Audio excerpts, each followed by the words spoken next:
Hello everyone, I am the Man Kirby, and welcome to my channel, The Commander Tavern. The Commander Tavern is a channel dedicated to my favorite Magic the Gathering format. The Brewery is a series on this channel showcasing my spicy brews and other deck techs. On this season finale of The Brewery, I'll be discussing my take on a commander from All Will Be One, Atraxa Grand Unifier. If you like this deck or any of the cards I'll be mentioning throughout the video, please consider using my TCG Player affiliate link when purchasing those cards. You can find that link down in the description. It'll really help out the channel. But the very best way you can help support the channel is with my Patreon. There are plenty of perks for being a patron, such as early access to certain videos, exclusive deck techs, gifts, and more. You can also support my channel for free by simply liking, subscribing, and sharing, which also helps out a lot. I put out a new video every Monday, so you don't want to miss out. You can join my Discord server for free if you want to join the Commander Tavern community. All pertinent links are down in the description. Alright, let's get back to the episode. Atraxa is a 7/7 Phyrexian Angel with Flying, Vigilance, Death Touch, and Lifelink for 3 generic, 1 green, 1 white, 1 blue, and 1 black. That alone makes it an insane 3-turn clock while absolutely destroying the vanilla test. If her stats and keyword soup wasn't enough, she also has an Enter the Battlefield trigger where you reveal the top 10 cards from your library and choose 1 card of each card type from them, putting them into your hand and bottom decking the rest in a random order. This is absolutely insane. Sure, she costs a whopping 7 mana to cast, but that's nothing to a green deck. Additionally, you're potentially drawing 9 cards whenever she enters the battlefield. As an aside, I don't know why Sagas are an enchantment subtype. They feel like their own card type to me. But that's a rant better saved for another day. I'm going to do something different for this deck tech. My deck techs are broken down by sections of function and synergy, where the relationship between the cards are relatively obvious. I also go in great detail showcasing combos and whatnot. However, since Atraxa cares about maximizing how many cards you're able to put into your hand with her trigger, I'm going to go over the cards by type instead of just function. That being said, keep in mind that the main strategy for the deck is to blink Atraxa as often as possible, as well as including as many effects that multiply her trigger. This is what the deck wants to do, along with some combat tricks peppered in. Alright, so let's start off in alphabetical order with the artifacts. 13% of the cards in the deck are artifacts. Given the deck's main strategy, Conjurer's Closet and Panharmonicon are obvious includes. Conjurer's Closet blinking Atraxa at the end of the turn is absolutely busted, since we get to trigger her ability once again. Panharmonicon has her trigger an additional time each time she enters the battlefield. Suffice it to say that these are 2 auto-includes in the deck. Same with the Champion's Helm, Giant's Amulet, and Swiftfoot Boots. These are very cheap to equip ways of providing Atraxa with hexproof. Though the Amulet only gives hexproof if the creature is untapped, since Atraxa has Vigilance, that shouldn't be a problem. It's important to not give Atraxa Shroud, since we won't be able to target her with Blink's effect otherwise. However, in order to be able to get these protective equipment onto her at instant speed, we have Brass Squire. Since Brass Squire is also a creature, it gives us the flexibility of which card type we choose when we want to put it into our hand. Is there no other artifact we can get? Count it as an artifact. Is there another creature in the 10 we want as well? Pick that card as your creature and Brass Squire as the artifact. In fact, the more multi-typed cards in the deck, the better. Soul Ring, Arcane Signet, Felwar Stone, Decanter of Endless Water, and Thought Vessel are the deck's mana rocks. While having artifact-based mana acceleration is risky due to mass artifact hate staples in the format, keep in mind that we want to try and maximize how many cards we get off of Atraxa with each trigger. In fact, if you have the funds for it, you could also risk running less lands in order to run more zero-costed mana rocks, or cards like Dark Ritual, Elvish Spirit Guide, and Dryad Arbor in order to run less lands. 36% of my deck is lands, so you'd be probabilistically revealing more lands than non-lands. However, putting in more free or very cheap sources of mana lets you risk it for the biscuit and run less lands. But we'll see those later on. For the moment, these are the mana rocks of the deck and are good enough since they are relatively cheap to cast, with the last 2 being super important since they give us a limitless hand size. Last thing we need is popping off with Atraxa and having to drop down to 7 cards in our hand like some peasant. That is not representative of the power of Phyrexia. The final artifact in the deck is Trailblazer's Torch. This card is actually a placeholder, but I'll get to that into a moment. In any case, this seemingly innocuous equipment is absolutely busted in any Atraxa deck, even the original one. Since Atraxa has Death Touch, it'll kill whatever blocks it before even getting to the damage step of the combat phase. Since the damage is dealt to each blocker, she'll kill all blockers. If that wasn't enough, when the torch enters the battlefield, we take the initiative, and thus why this is a placeholder card. As of the recording of this video, we have absolutely no idea what battles are yet. Sure, there's some speculation, but we haven't seen a single actual battle card. So in the meantime, before choosing the best battles for the deck, I'm using those slots for dungeon cards, Trailblazer's Torch being one of them. The other 6 are for Acererak the Archlich, Ravenloft Adventurer, Rilso Riot Kingpin, Tomb of Horrors Adventurer, Undermountain Adventurer, and White Plume Adventurer. Now, why venture and initiative cards? Because of the synergy with the deck. The deck aims to blink Atraxa as often as possible and seeks to multiply enter the battlefield triggers as often as possible. So with a board dedicated to such a strategy, we can venture multiple times through a dungeon each time one of these creatures enters the battlefield. Since almost all of these dungeon cards give us the initiative, more often than not, that dungeon we're completing is Undercity. This is perhaps one of the best of the 4 dungeons, and if we're venturing through it multiple times per trigger, it becomes incredibly easy to venture through Throne of the Dead 3 and absolutely busted room. Best of all, the initiative itself is an amazing status for us to have, since Atraxa is quite the beater and quite the blocker. It might be quite difficult to get through to us to take it away, especially due to some combat tricks in the deck which we'll see soon. But, as previously mentioned, once we know what battles are, I'll take out these cards for the best battle cards for the deck. Thus, the artifact percentage will drop to 12% and the creatures to 15%. Which brings me to the next card type, creatures. Now, we already saw 7 of the creatures in the 99, Brass Squire and the 6 Venture Initiative ones. So let's see how the remaining 16% earn their slot. Audric Lunac Marshal starts us off thanks to Atraxa's keyword soup. As I mentioned earlier, there's a dash of combat tricks, and here's one of them.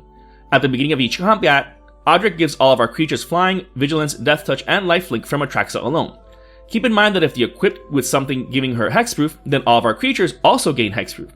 There are also creatures in the deck with Reach and Indestructible, making combats even harder for opponents to deal with. Speaking of which, Kodama of the East Tree is absolutely busted here. Since we're blinking Atraxa for value, we can stack the triggers in such a way to have hers resolve first, getting cards in our hand, and then resolve Kodama's afterwards, letting us cheat in any permanent of mana value 7 or less. That alone is worth a slot. However, since the deck has Panharmonicon and cards with similar effects, we not only get multiple Atraxa triggers, but a Kodama trigger for each Atraxa trigger. Things get out of hand very quickly. Speaking of blinking Panharmonicon effects, Elesh Norn, Mother of Machines, and Yarok the Desecrator are obviously included. These help us get additional Atraxa triggers as well as additional triggers for our dungeon creatures. Elesh Norn has the added bonus of also depriving opponents of their own enter the battlefield triggers, because that's how Mommy Norn likes it. Yarok has the added bonus of being yet another amazing blocker since it has Death Touch, making it another friend for Audric since it also has Lifelink. Combining these with the blinking creatures of the deck gives us even more busted value. Brago King Eternal, Deadeye Navigator, Emil the Blessed, Soul Herder, and Thassa Deep Dwelling let us do just that. Brago is already busted enough as it is, but if he manages to connect with this deck, then we can reset all of our mana rocks by blinking them into an upright position, blinking Atraxa, as well as the initiative creatures, resetting Planeswalker loyalties, etc. Soul Herder and Thassa are less risky to do so, since they trigger at the beginning of our end step just like Conjurer's Closet. However, keep in mind that we have to choose all the targets at the beginning of our end step. So if we choose Atraxa with multiple cards like these, only one of them will resolve. Since Atraxa returns as a new instance, the others will fizzle for lack of a target. So choose different creatures if you have multiple cards like these in play. As a bonus, Thassa having Indestructible means that if she is a creature, Audric gives our creatures Indestructible at the beginning of each combat step, which is quite the bonus. Yet, her most important feature is also being an enchantment, which is super important for variety's sake. However, having said all of that, Deadeye Navigator and Emil are the blessed ones since we can activate them whenever we want to, so long as we have the mana. With enough mana we can dig so deep through our library we risk decking ourselves. Since the deck is running Birds of Paradise, Noble Hierarch, Bloom Tender, and Fabled Elder as its mana dorks, again, it's risky running creature-based mana acceleration since they're weak to removal, but they're key at keeping the deck with a balanced enough ratio of card types, so you can run something like Intruder Alarm. Now, I am not running Intruder Alarm in my own list, but this card goes so busted with the cards already in it. If we're tapping down mana dorks to brink Atraxa with either Deadeye Navigator or Emil, then Atraxa returning to the battlefield triggers the enchantment, untapping all of our creatures. This can also potentially net us infinite mana, especially with Bloom Tender or Fabled Elder. With infinite mana and drawing into almost all of our library, this is practically a guaranteed win. Back to creature-based mana acceleration, Dryad of the Elysian Grove and Wood Elves are also included. The Dryad is absolutely insane here since we can drop an additional land during our turn, and it turns all of our lands into each basic land type, ensuring we're never color screwed. However, best of all, it's also an enchantment. That means that if we reveal another creature we really want in those 10 cards, we can pick that and then the Dryad as an enchantment. Again, best cards for this commander are those with multiple types. The Elves are included as sort of a land-based ramp effect that makes the most of the deck's blinking and Panharmonicon type effects. Speaking of enchantments, that's what's up next. Along with the Dryad of the Elysian Grove and Thassa, the deck is 9% enchantments. Teleportation Circle is clearly included for being another Conjurer's Closet type effect, but in enchantment form. so this enchantment is obviously another auto-include. Same with synergistic enchantments like Aura Shards and Guardian Project. Not only are these already backbreaking on their own, but in a deck with plenty of blink and Parharmonicon type effects, even more backbreaking. Aura Shards almost guarantees that opponents won't be able to keep any artifacts or enchantments of their own, and Guardian Project is even more card advantage. Speaking of, Sylvan Library is also included. Atraxa can potentially gain us 7 life per turn. This lets us pay 8 life per draw step to keep all 3 cards. This card was already amazing with the 4/4 Atraxa, so it's obviously even better with the 7/7 Atraxa. Now the rest of the enchantments are also amazing in the deck, but for different reasons. And that's because they're tribal cards. Tribal is a card type that doesn't exist on its own and is only ever on cards with multiple types. Again, the best type of cards for this commander. The deck is 6% tribal, which might seem low, but this gives us the variability needed to be able to pick even more cards with Atraxa's trigger. Bitter Blossom is already an amazing card, but being one of 7 tribal cards in the deck means that way more often than not, we'll be getting this to our hand with Atraxa for being the only tribal card revealed. However, if there was another better tribal card, choose that one as tribal and this one as enchantment if no better enchantment was there, or vice versa. Bound in Silence and Lignify are the remaining tribal enchantments and are amazing in their own right. These auras are amazing removal pieces. Sure, they're a bit slow, but it's better to get more useful cards in our hand per Atraxa trigger than not. Crypt Swap is another amazing removal piece, this time on a tribal instant. There's not much to say about it beyond it being an amazing removal piece. Granted, it's quite expensive at 3 mana, but the deck doesn't have to worry so much about mana costs anyways. Fairy Trickery and Not of This World are the remaining tribal cards, and they're also tribal instant. As far as counterspells go, Fairy Trickery is quite costly at 3 mana, but at least it's another card going to our hand with Atraxa's trigger, and it's still one of the best tribal cards for the deck. Not of This World is absolutely crazy since it's free. Atraxa has a mana value of 7, so we can play this for free to protect her from targeted spells. These also give us a smooth transition into the rest of the deck's instants, of which the deck is 10% instant. For those keeping track, you might think that the deck is over 100% of cards. It's not that, it's just that a lot of cards have multiple card types and thus overlap. But of those that are just instants, the deck's running Sphere's Guardianship, An Offer You Can't Refuse, and Swan Song. What, you didn't think that Fairy Trickery and Not of This World would be the only counterspells, did you? If the first one is a bit too pricey for you, and you don't already have it, Negate will do just fine as a budget substitute. Assassin's Trophy, Beast Within, Generous Gift, and Cyclonic Rift are the other universal removal pieces. While Cyclonic Rift can't get rid of pesky lands like Maze of Ith and its ilk like the other 3 can, but overloading this tends to end games, so I'd say it's still a good include. Speaking of lands, that's the next section. As previously mentioned, the deck is 36% lands. However, in order to reduce the amount of lands revealed from Atraxa's trigger, the deck is running all 10 fetch lands as well as all 6 shock lands, 4 Triomes, 1 of each basic land, and Murmuring Bosk to maximize what they can fetch for. One interesting thing to note is that Lignify is a tree folk and Crypt Swap has Changeling, so if you happen to have either in your hand when Murmuring Bosk enters the battlefield, you can reveal it so that the land enters untapped. I managed to pull that off in a game and was quite cheeky. Anyways, multi-colored decks like this one will inevitably have either an expensive mana base or an inefficient one.